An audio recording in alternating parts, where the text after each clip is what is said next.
Good morning, everyone. Thank you for being here.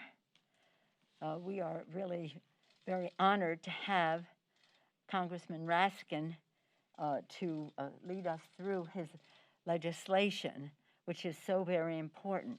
So I hope you will prepare yourselves for a civics lesson or a presentation on the Constitution of the United States. The 25th Amendment to the Constitution was ratified in 1967 after the assassination of President Kennedy, with strong bipartisan support.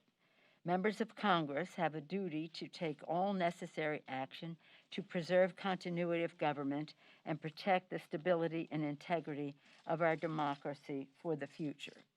That is why today, again, it is my honor to welcome Congressman Jamie Raskin of Maryland, a constitutional scholar, as he introduces legislation to establish a commission on presidential capacity to discharge the duties and the powers and duties of the office. This is not about President Trump.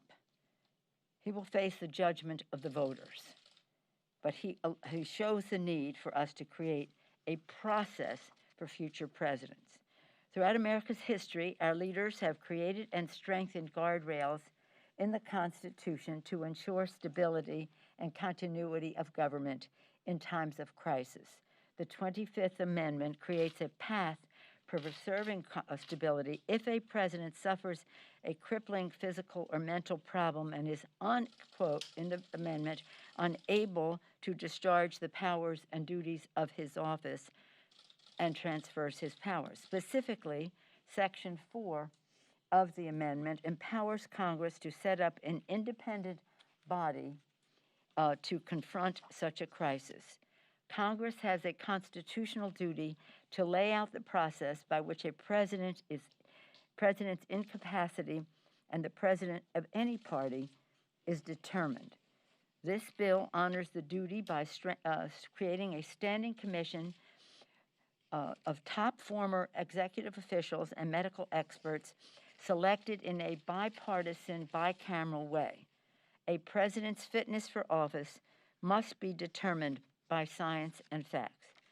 This legislation applies to future presidents, but we are reminded of the necessity of action by the health of the current president.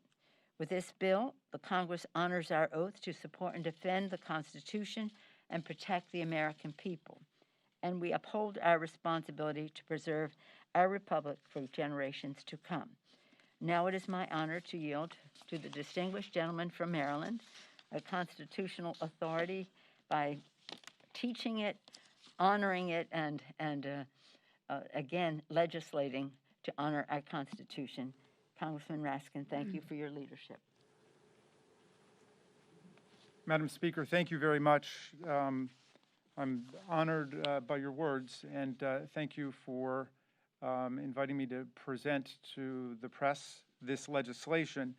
In times of chaos, we must hold fast to our Constitution. The 25th Amendment is all about the stability of the presidency and the continuity of the office.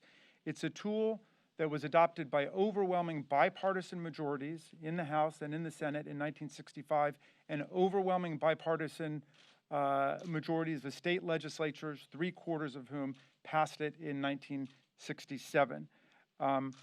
The 25th Amendment is designed to guarantee the continuing peaceful transfer of power in our country.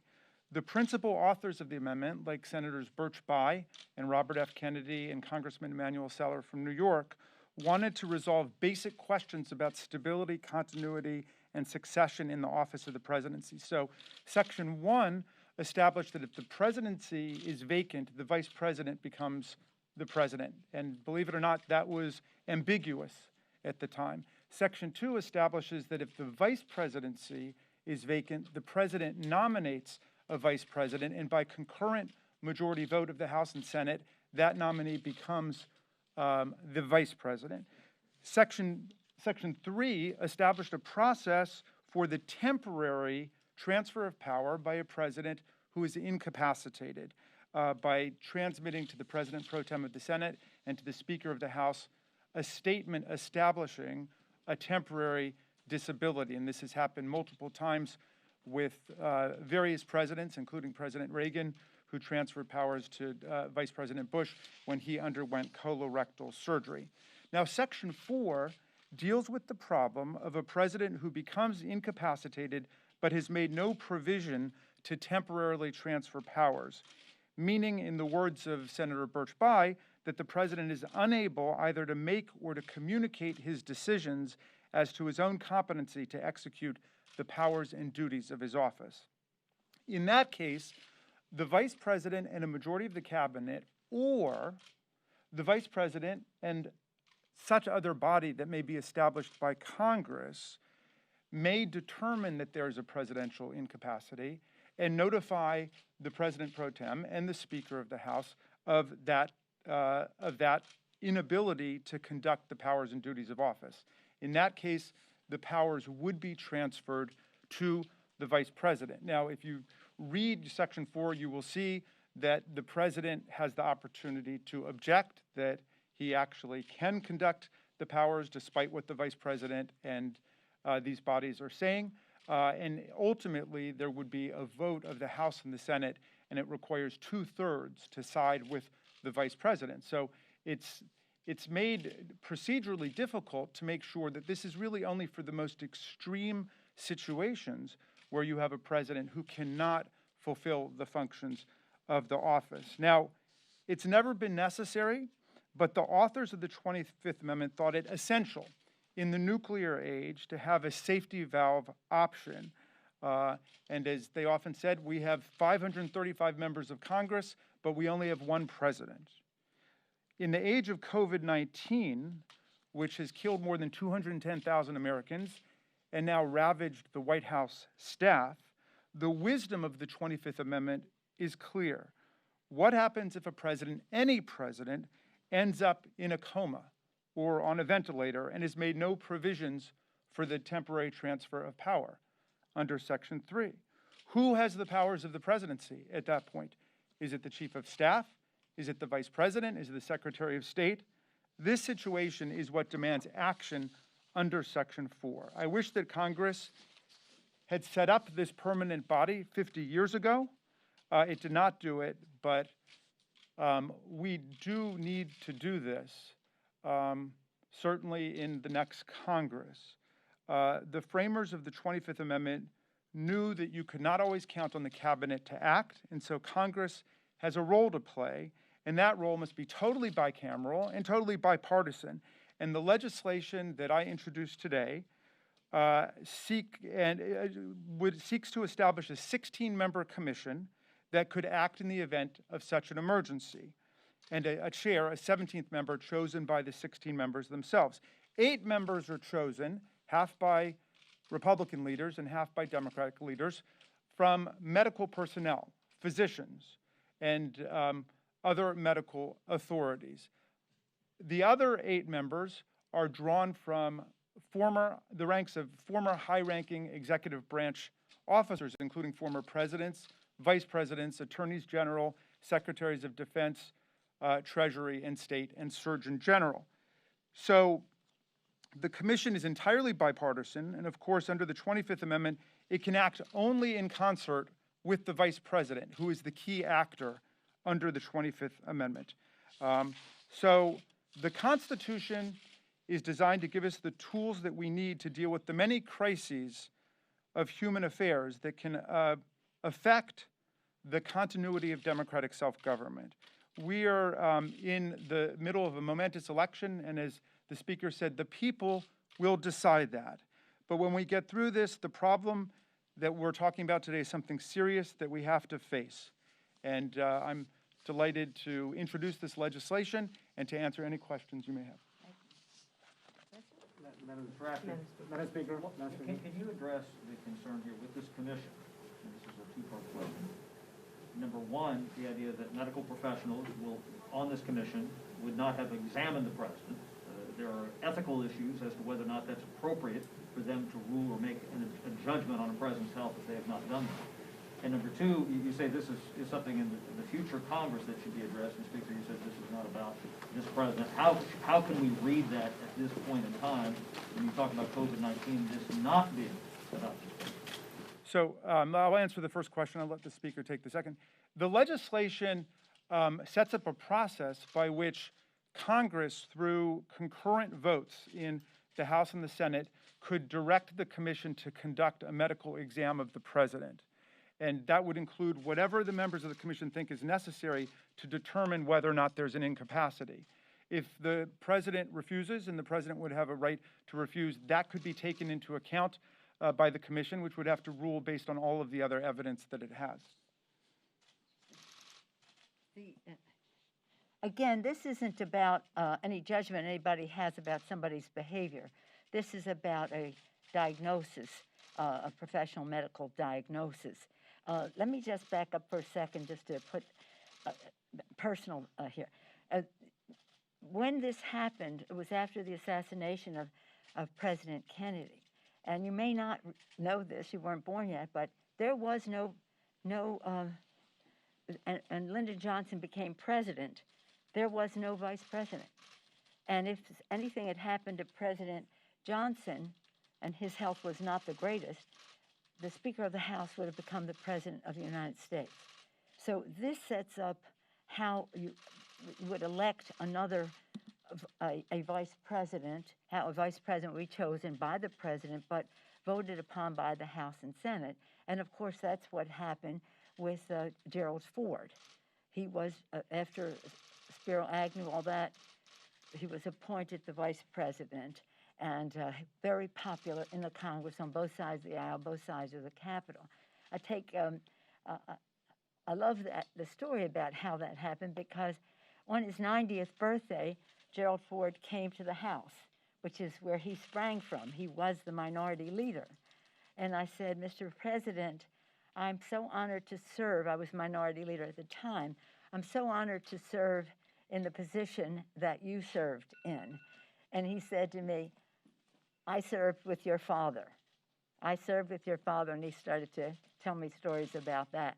When he died, I was the incoming speaker, and we had the honor of opening up the speaker's office and all the rest, even though I wasn't going to be sworn in for a day or two, but had possession of the speaker's office open to his family, who at the time he was minority leader, that's where he presided, and again, where his children came and did their homework and all the rest. So we have a real personal connection to Gerald Ford, who filled this spot as determined by the 25th Amendment to the Constitution.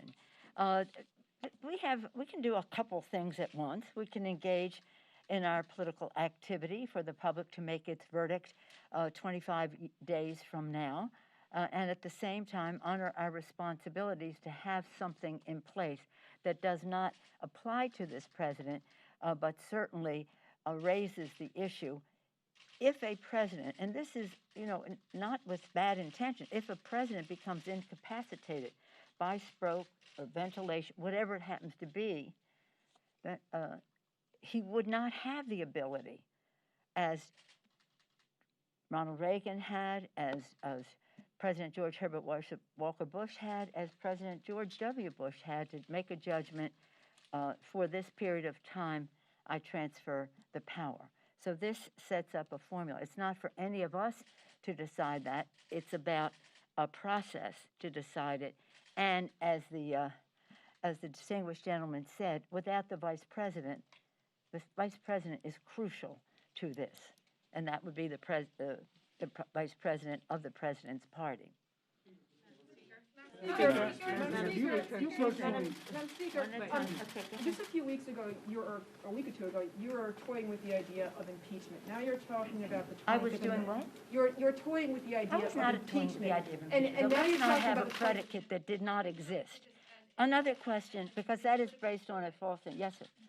Madam Speaker, I'm just curious about the timing. Why introduce this legislation now? Why not wait until the new session of Congress? Things may have changed, may have a clearer view of the arc of the legislation and the Congress. Wouldn't it be easier when the decks are cleared just to wait until the next session? Be ready.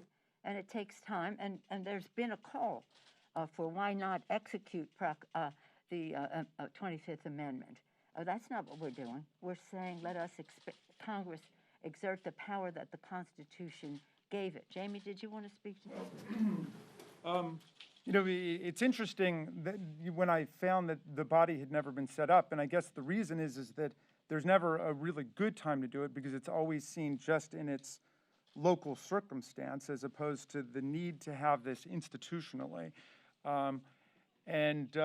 So I guess I would say this is the situation has focused everybody's mind on the need for following through on this suggestion in the 25th Amendment that Congress set up its own body.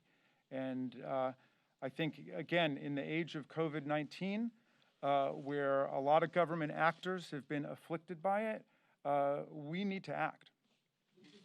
Madam Speaker, to my colleague's question, I mean, this is a president who has been impeached. You've made comments in recent days suggesting that you think his mental state might be affected by the drugs that he's on.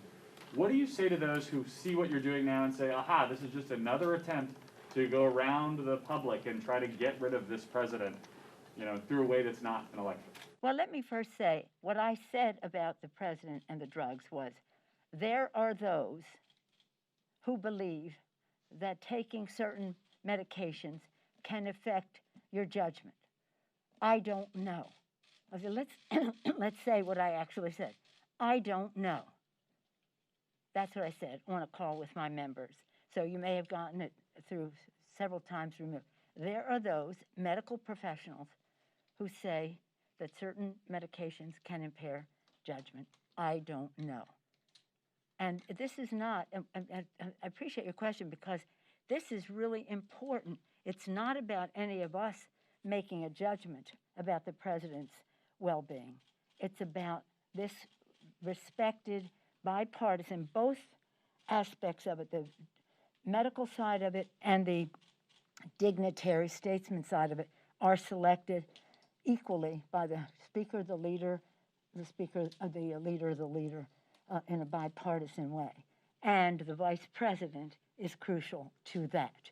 When we do legislation, it's important to socialize it so that people understand why, so that we would like to have it in place, and it could be said for future presidencies. If the president wins this election, yes, it would apply to him. If he doesn't, it'll apply to the next president of the United States. But this isn't about anything to say, we got to do something like this about the election. It's not about the election at all. And I thank the distinguished gentleman from Maryland for this. This has been, we could have done this a while back. But the timing is for now because people want to know. We have to give some comfort to people that there is a way to do this. Very respectful of not making a judgment on the basis of a comment or behavior that we don't like, but based on a medical decision, again, with the full involvement of the Vice President of the United States. He or she may be at the time. Would you concede then that the president has not met the threshold for invoking the 25th Amendment? Well, I don't understand the question. Well, would you concede that the president has not met the threshold for invoking the 25th Amendment? That's not for us to decide. Yeah, I mean, the whole point is, look, we understand that in politics, people point fingers back and forth, but the issues raised are of such gravity and central importance to the nature of our government that we've got to think of this in constitutional terms. And this is why we need to set up an institution composed on a bipartisan fashion, in bicameral fashion, that will be able to make judgments, whether it is 5 months from now, 5 years from now, 50 years from now, whatever it might be. We're living in an age of a lot of chaos, and I want to say I appreciate what the speaker has to go through on a daily basis, dealing with the chaos of politics, which has been made especially intense recently. And I appreciate her seeing that we need to create some constitutional and institutional foundations for dealing with the chaos. And our forebears who wrote the 25th Amendment gave us the tools that we need to deal with these kinds of crises. Political Our PR. common ground with the American people is the Constitution of the United States. It has always been gratifying for me, edifying, to go around the country, and no matter Democrats or Republicans, right or left or whatever, that the Constitution, the rules, are what really do unify us. And this is a comfort to people, that it's not about who's in power saying, I don't like the way he or she is acting. It's about a process that is bipartisan, based in the Constitution, giving Congress the power to do this, which Congress hasn't done, and again, at a time when people understand that it has there's a necessity for it. But again, to your question, it isn't about any of us making a decision as to whether the 25th Amendment should be invoked. That's totally not the point. That's not up to us. That's not up to us. But I do go back to Mr. Raskin's point. Just put yourself in a situation and your responsibilities to your family. Should any of you suffer a stroke or COVID and go to ventilation and all the rest of it, and are not capable of making decisions for your family, just because it's unforeseen, accidental, whatever happens, wouldn't you have in advance like to have had a plan for your family?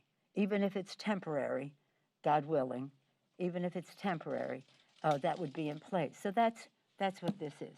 Okay. Madam Speaker, on a related note, do you think... You've suggested that... This will take one more because Thanks, Madam I Speaker. have a day job.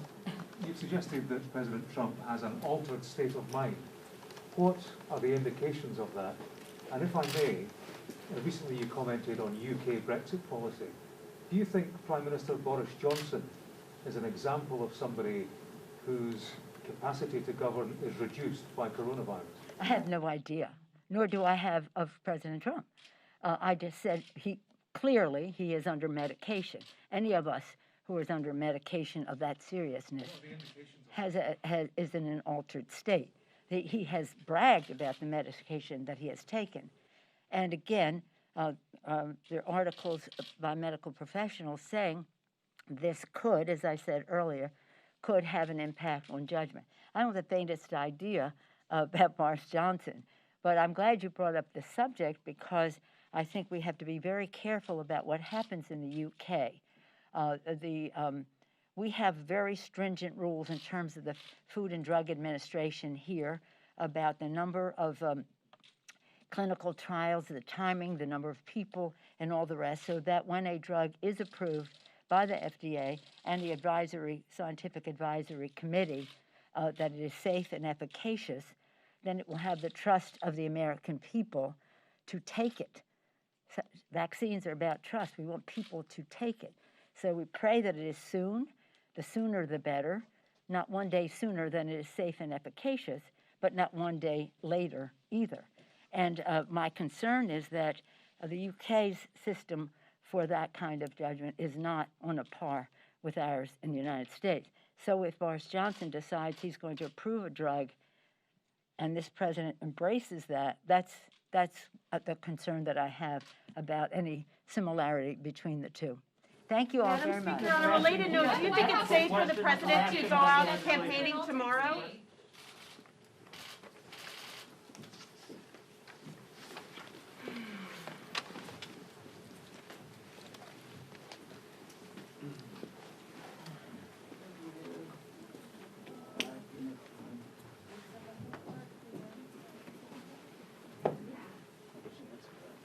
What's that? I wish he I know, answered that. actually.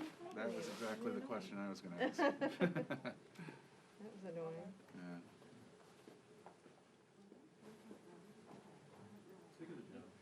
Yeah, no, you're right. I didn't think about that. They're not shooting